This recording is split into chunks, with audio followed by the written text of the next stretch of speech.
Welcome back to another episode of Chronicles of Tech, where we unravel the stories behind the coolest innovations. I'm Daniel. And I'm Chloe.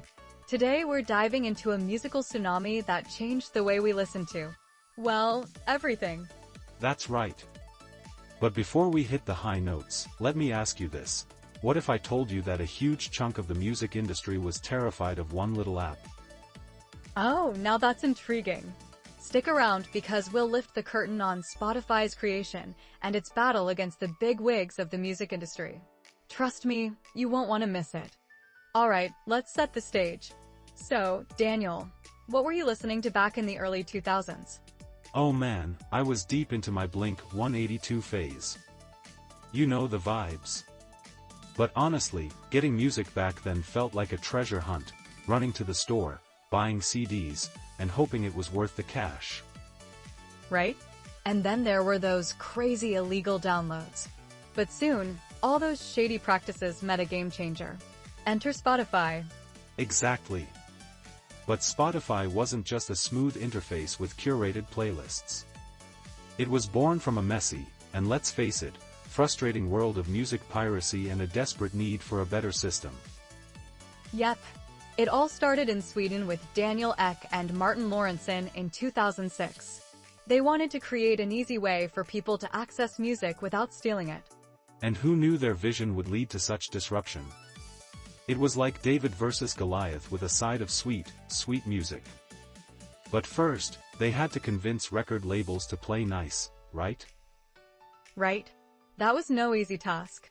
The labels were sitting on their thrones, clutching their cash while screaming, "Get off my lawn," at anyone who dared suggest a streaming service would work. Classic. But here's where it gets wild. Spotify made a deal that centered on user data. They could show how users interacted with the music.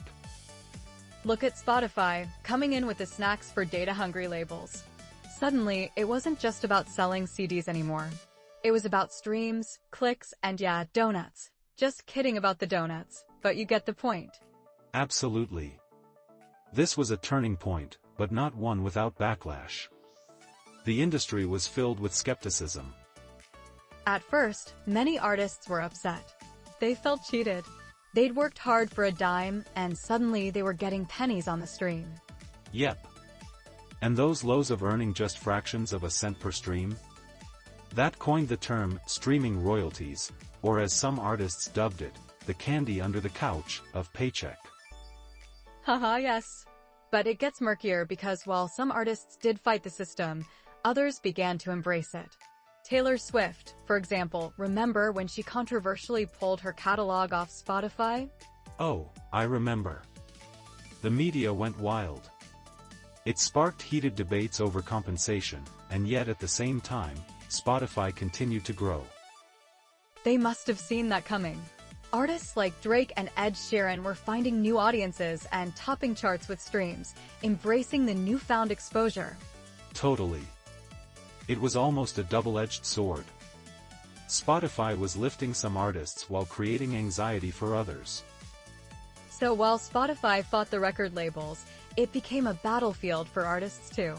It's like Survivor Songs Edition. I can just see Jeff Probst trying to hand out immunity idols based on stream numbers. Right? But this brings us to another point. Do artists even need labels anymore? With platforms like Spotify giving them a voice, are record labels becoming obsolete?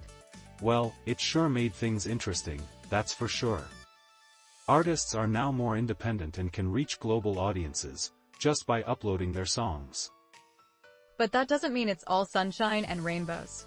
The struggle for fair compensation is still very real. Yup. The push for transparency and better revenue splits has been constant. Look at Billie Eilish.